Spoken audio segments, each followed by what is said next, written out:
Good morning, everyone. Welcome to the show. I'm Christina, and I'm scoping weekly about my organic garden located in Southern California in San Diego.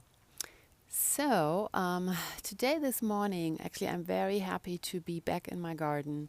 I have been on a trip for 7 days, and it's just wonderful to be back and just see what's happening in the garden. And as always, we have not a complete break here in Southern California because even in autumn and winter it stays relatively warm.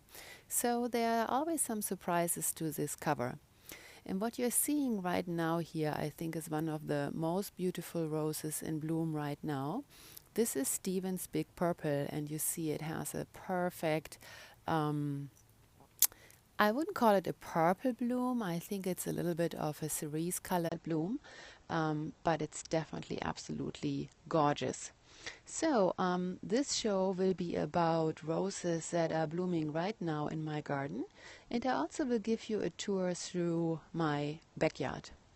So let's just move a little bit to the left. Right now we are in the part of my garden that I call my pot ghetto. This is where I basically store my roses and other plants until I'm ready to plant them. I just want to show you a second bloom of Stephen's Big Purple, a hybrid tea rose, and you see the bloom is really almost perfect. It's just wonderful. In the back, what you see here, this is Sweetness. This is a hybrid tea rose, a lavender colored hybrid tea rose that was living in my front yard, but it had to be dug out so that a repair could be made to the drain in the front yard. And I trimmed the rose down drastically, and I just hope it will come back. But to be quite honest with you, it doesn't look too good right now. I just hope that it will make new leaves and new canes, but if not, at least this rose is still in commerce and I can order a new rose. I'm just feeling the warm sun on my back right now. It's just wonderful. We have, hello, welcome to the show. We have 68 degrees Fahrenheit right now here in California, and that's about for my for example, European viewers, that's about 20 degrees. So it's really nice and balmy right now. So I'm back to showing Stephen's Big Purple, a beautiful hybrid tea rose, just for my new viewer that has just come in. So let's move a little bit to the left. I would like to introduce myself again. I'm Christina, and I'm periscoping about my organic garden located in Southern California. And right now we are in my pot ghetto, not the most beautiful part, but I'm here to show some of the roses that are in bloom right now.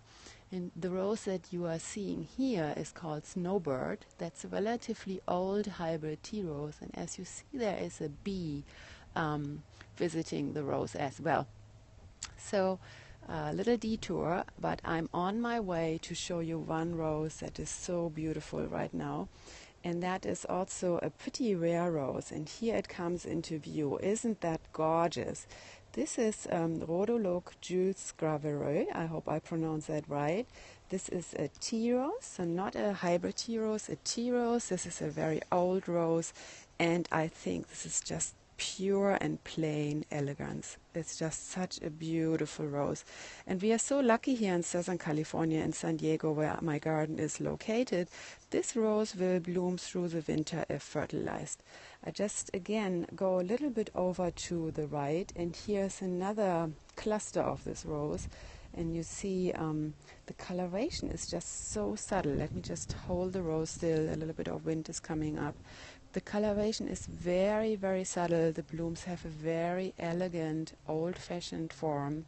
I'm simply in love with this rose, and I hope you like to see it too. And the good thing is, as you see, there are a few more buds to come, and I really expect that rose blooming through the winter here in San Diego. Again, this is Rhodologue Jules Gravereux, a tea rose, not very hardy. That's unfortunately a reason why many people can't grow it here in America, but in San Diego it really does just fine. So let me just turn. What comes here into view is lemongrass that I intend to put into the ground. And let me just make my way to another rose in bloom right now. It's also another favorite of mine. This is Scepter'd Isle. This is a David Austin rose. And you see it's very delicate blooms. I like that the stamens are free. That's also very good because pollinators can get to them. So bees and other pollinators get some food.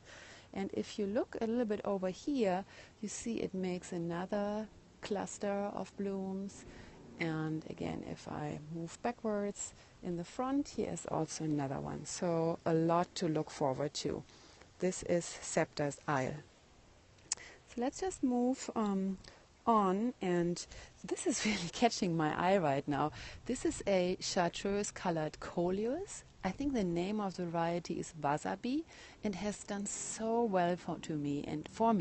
And actually I'm really happy with this one because I propagated it myself from a mother plant. So just a little detour showing you this beautiful chartreuse colored coleus, which I think is just pops. So I just intend to plant it in the shady part of the garden and hopefully lighten that part up. Close to this coleus is another rose that I would like to show you. This is Mr. Lincoln, another very, very elegant hybrid tea rose. And I just cut a bloom yesterday for my husband as a sign of my love. I put it on his side of our dining room table. And it's just gorgeous. The color is gorgeous. And on top of that, this rose is so fragrant. It's really so sensual. It's just beautiful. So if you look for a great red rose with fragrance, a lot of red roses do not have fragrance. Mr. Lincoln is really a good one, and it does well in warm climates. I don't know about cold climates. Let's move on, and we are moving towards my hybrid perpetual bed. Comes into sight right now. And what you see here in the foreground are huge leaves of my Strelitzia Nicolai. Strelitzia Nicolai is now in the background, and it was shading my rose, Grandmother's Head, quite a bit. So the rose that you are seeing, the pink blooms, is Grandmother's Head. And I cut down the leaves to give the rose more sun, so that it's easier for the rose to still bloom at this time of the year. So here's a bloom. This is an old garden rose. It's a found rose. Nobody knows exactly what it is. Even the class of the rose is not really clear. Some people, I think, classify this rose as a hybrid perpetual rose. So whatever it is, it's beautiful. It's doing well in California. And the blooms are a little bit tousled, at least this one, because we had some rain a few days ago, which was really great. That was happening when I was on my trip. So the blooms are a little bit damaged and not completely perfect. But if you look, and the sun is kind of blinding me a little bit right now, but there are definitely some more buds on this rose. So I'm expecting to get a few more blooms, and I will definitely take some into the house because the perfume of this rose is so strong. It's just wonderful. Here's another bud that I want to show you. This is how they look when they start to open. This beautiful rose is Grandmother's Head. Again, highly recommended. Unfortunately, this rose is very hard to acquire. Only some special online nurseries are carrying this rose, which I really cannot understand. So let's just walk on. Here's a Coleus mother plant. So Coleus Wasabi, and you see this plant is also doing really nice here and is brightening up this shady corners. Hi Thomas, thank you so much for coming in. You're really such a faithful follower. Thank you so much for the hearts. Thank you.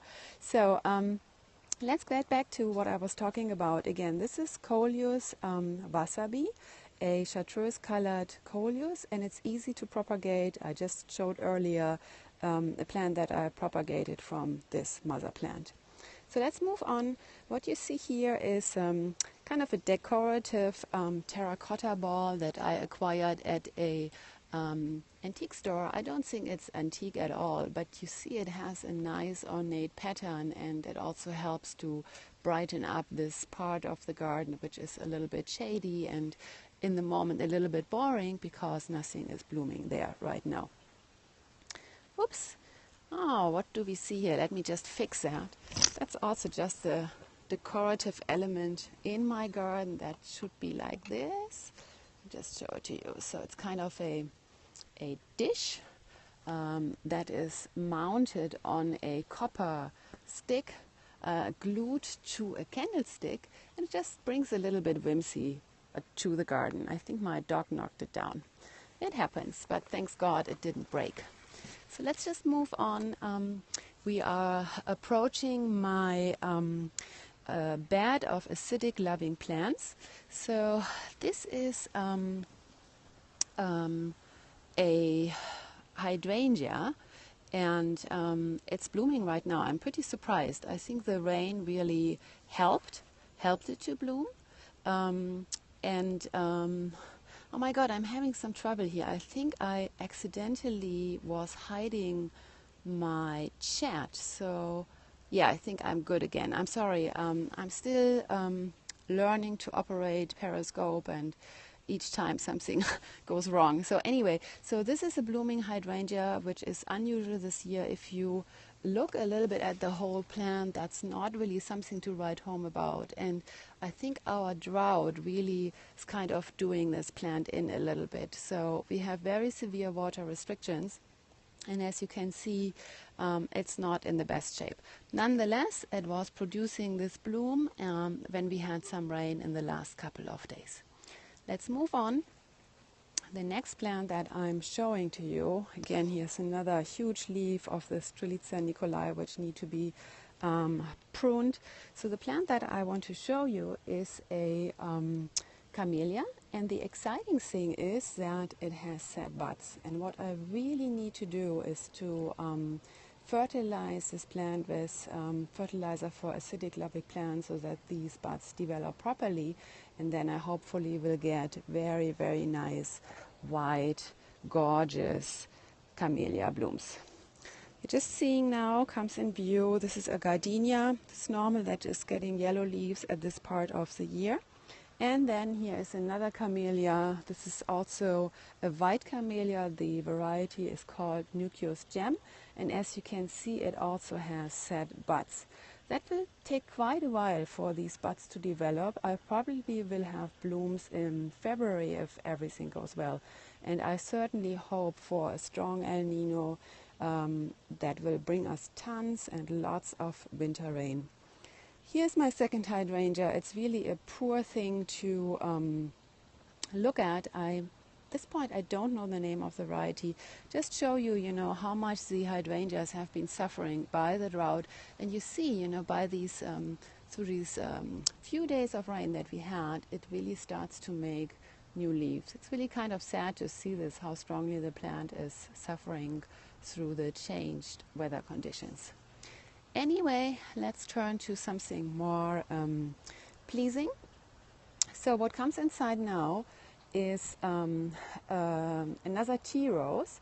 The huge tea rose right now that you see right now is called Georgetown tea, and there are hardly any flowers right now, and I actually don't know why. I have fertilized it.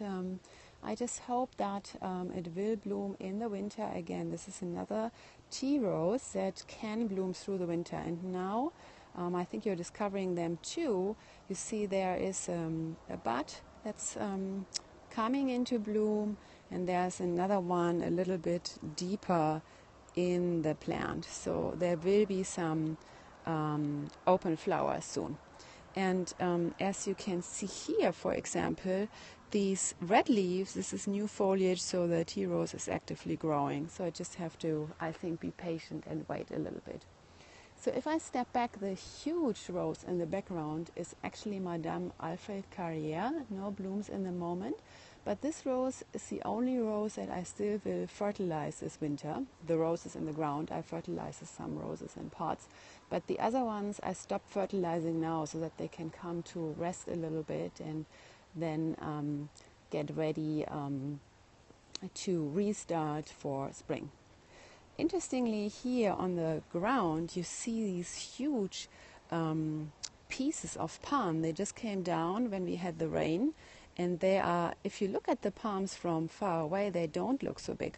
But I think this thing is at least 3 or 4 feet long and certainly 2 feet wide. There's another one. And of course, you don't want to stand under the palm when these things come down. So I just have to get them in the trash. Thank you. Thanks for the hearts. I think it's still from Thomas. So now I'm getting really exciting because I can show you the perfect hybrid tea rose. This is just in bloom this morning. Let me just show it to you from this side. Isn't that an absolutely gorgeous bloom? I really think that's the perfect form, perfect shape. And the variety is called Belinda's Dream. This rose is growing in very close proximity to my Queen Anne palms, and to be honest, I'm quite surprised that it has the strength to even produce a bloom. But this perfection is really mind-bogglingly beautiful. So, and I see here's another bud that's coming into view, so I will have probably another very gorgeous flower this year. So let me just move on to my white garden bed, which is by the pool. We are passing by some white campanulas, and I'm just seeing, this is really kind of sweet. There's just one teeny tiny little white bloom of the campanula. I have no idea why it's blooming right now, but it's certainly lovely and pretty.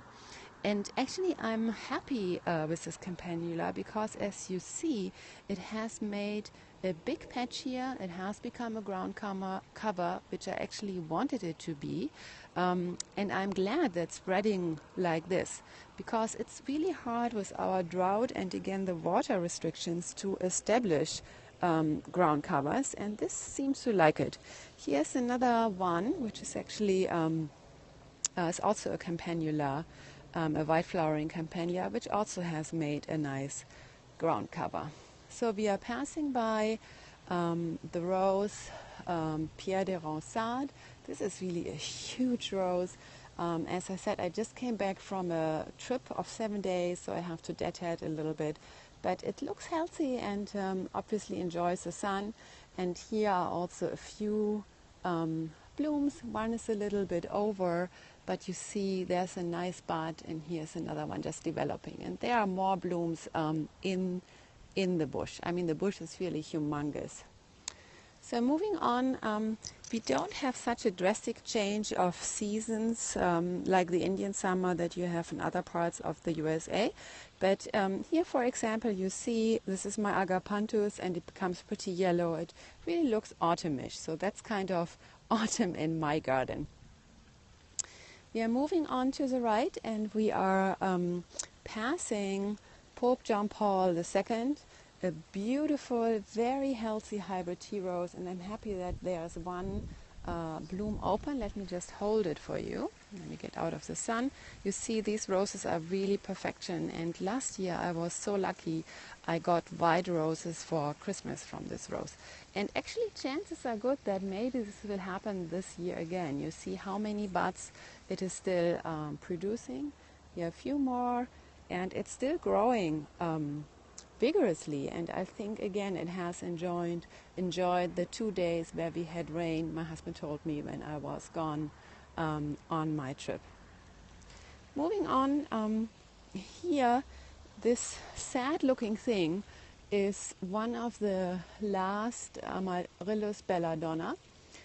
These are huge bulbs, but I have taken them out. I had planted the whole area here behind the lamb's ear with Amaryllis belladonna, but it just didn't work out. The blooms, usually it bloomed in the heat of summer, and I had the blooms just for maybe 2 or 3 days, and then they were drying up, and the foliage didn't look very good for a long time of the year. And you see right now in autumn and winter, the foliage is totally pulled back, and the only thing that you see is this flower stalk. So I just will dig this out, and I think if I go to the right, I'm just discovering this myself. Here you see, let me just get a little closer. Here is some foliage coming up of the Amaryllis belladonna, so there must be another bulb hidden. I have to take that out, and I intend to plant this area up with a white flowering gaura, which I have already in my pot ghetto, which we visited earlier. I think I have to climb a little bit here because I see a super beautiful bloom of Candace Beauty. Look at this. Isn't this gorgeous in perfection? This very, very soft shade of apricot. I think it's just plain lovely, and again, that's another rose with a very strong fragrance. I think I will cut this one later when I'm done with my periscope for the house. So just come with me and explore what's going on in the white garden bed. I just have to be careful because I'm walking along the rim of the pool and I just don't want to fall in. So what comes into view here, this is Alstroemeria Princess Marie Claire, if I'm not mistaken, and this is really a stunning Alstroemeria. It really has bloomed throughout the whole summer, and even now there are some blooms, and I think if I would have fertilized it, it would even bloom more prolific. Very, very lovely Alstroemeria. Again, the name is Princess Marie Claire, and I really would recommend this variety for Southern California. What is also nice is that the flower stalks, they are not so high. You know, very often these guys become tall and then very lanky and then they topple over. But this one stays really a good height, it stays to the ground, it's not flopping. Just a very nice Alstroemeria variety. Coming inside, each time I get excited when I see this.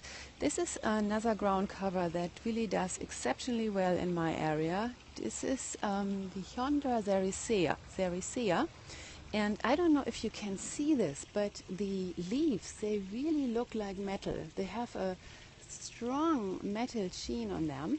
So, don't know, I cannot avoid the shade that the cell phone is making on the plant, but I think you can still see it, how the metal sheen, how strong this is. Honestly, I have not had a plant like this. Oh no, the sun is going away, so you can see it a little bit better. Again, the Honda Sericea, highly recommended as a ground cover. It may have a tendency to be a little bit invasive. I still have to watch that, but I think this is depending on the rain, and since we have so little rain coming down, so far it's not a problem in my garden. You see here a little bit beaten up Heuchera Venus, but I'm very happy that I still have this plant. It's a very nice variegated Heuchera. I just have to remove some of the brown leaves and then it's good to go. In the background there's an iris, a white flowering iris platinum. This plant has also to be cleaned up a little bit and then it will be fine. And inside are coming now my white flowering dianthus. I'm very happy. Again, these dianthus are flowering since summer, totally easy care plants. Of course, you have to give them a little bit of water, but they just do fine. I mean, they would even do better if I would deadhead the plant, but it's just too much work. So I get a little bit closer that you can see the blooms. This is really a very lovely, low-growing dianthus variety, perfect for my white garden bed. We are seeing now moonstone, and again, my apologies, I have been on a trip and I have not been able to deadhead the rose yet. But you see beside that the spent flowers, there are also some new buds, so the rose will still make some blooms this year. And I'm looking very much forward to it, and I think once it's cleaned up and deadheaded, it will look much, much, much better. But this rose comes really with some drawbacks. You can see it here. If I kind of bend the rose down a little bit, you see these yellow dots on the leaves. This is rose rust, and this can get quite excessive with this rose. And I have thought about removing this rose. This is moonstone, by the way, a couple of times, but because of the gorgeous blooms, I'm still hesitant to do it. But his days in my garden might be counted. moving on, that was a big surprise today for me in the morning. My other iris platinum, I hope you can see it, it just makes a flower. Totally the wrong time, but obviously plants do their own thing, and I'm certainly not complaining. But you can see this rose unfortunately does not get much sprinkler water, if any, and it's a much weaker specimen than the other one on the right side that I just showed you. Nonetheless, this is blooming, the other one is not, and I'm looking forward to the bloom opening. And maybe you can see it. What is really special with this iris is the name is Platinum, and I think that's a very well chosen name. You see that the white is kind of a grayish white, almost also a little bit like has a metal touch or zinc touch. I think it's a very special iris variety that I like a lot, and it's very fragrant too. So the name of the variety is Bearded Iris Platinum. Let me just step back, and again I just have to be careful to not fall into the pool. What comes here into view is my glass ball from Germany. I brought that home last year, and it's glass, which I really like, and you see it's a little bit done in the vintage old-fashioned style. And when the rose that you see here is completely done blooming and even needs to be pruned down in the winter time, there is at least some interest in the rose bush that you still find. Here's my other Dihondra derrisea, beautiful ground cover, kind of blue, green, silvery leaves, beautiful sheen, just a great plant. Coming into view is a cranesbill, and the name of the variety is called Biocovo, and you see it has some drops on the plant. This is actually not from the rain, this is sprinkler water, but you see that has become really a nice big clump. It's interesting, this one is totally doing well, and I passed that one, but I have one a few feet to the left, which is absolutely not doing well. So plants have their own minds, sometimes really a little bit mysterious to understand, but again, I'm not complaining. This one has a very light pink, almost white flower in spring. So I'm looking forward to for this plant to bloom next spring. We are passing another rose. There's another bud. I'm looking forward to this. This is a hybrid tea rose called Auckland Beauty, and this is also still making tons of new leaves, which is nice. So we will see if I get more blooms before I have to prune the rose down in the winter time. So we are almost at the end of the tour, but the last thing that I would like to do with you is to check on my newly planted hybrid tea rose. This is Bewitched. The variety is called Bewitched, and I planted this rose I think 3 or 4 weeks ago, and I have to say I'm a little bit concerned because at least from here it looks like the plant is not growing at all. And I have to tell you, I had planted another hybrid tea rose called Memorial Day, which I had pampered literally from a small band for years in my pot ghetto, and it was dying just maybe 4 or 6 weeks after planted in the spot. So one was dying. Okay, I thought it was hot summer, maybe just suffered from transplanting shock. But this one, it doesn't look like it's dying. Let me just get a little bit closer. But there's absolutely no sign of swelling leaf buds. So if you have a very close look, no swelling leaf buds at all. So I just keep my fingers crossed. It kind of, since it's planted in the ground, the growth is stunted. And I just hope, again, I think it's a problem of having too little water, or maybe even too much in the beginning when I watered it in. So I just cross my fingers that maybe there will be something to see next week or in 2 weeks. So we are at the end of the tour. Thank you so much for joining and checking out my garden with me. I wish everyone a very nice beginning of the week and hope for good autumn weather, and I hope I see you next time when I'm scoping again. If you liked the tour of my garden, please visit my garden blog. You find it under the link, organicgardendreams.com. I repeat, organicgardendreams.com. And I blog quite a bit about my own garden. You will find photos, you find the name of the plants that I'm growing in my garden, but I'm also visiting other gardens and blog about these other gardens. So if you're interested in that, please visit my garden blog. One more time, the name, organicgardendreams.com. Again, I'm wishing everyone a very nice day. It's certainly time for me to continue with my work. I don't want to get out of the sun. It's shining on my back right now, and we have 68 degrees Fahrenheit right now, which is 20 degrees of Celsius, which is absolutely lovely to have that in November at this time of the year. Okay, everyone, please follow me if you like the show. I will be scoping weekly about my garden, but the times, I'm just scoping at different times right now. Thank you so much, Thomas. Thomas said was very interesting. I think most of my viewers are from America, so I hope you come back next time. As I said, I am scoping weekly about my garden.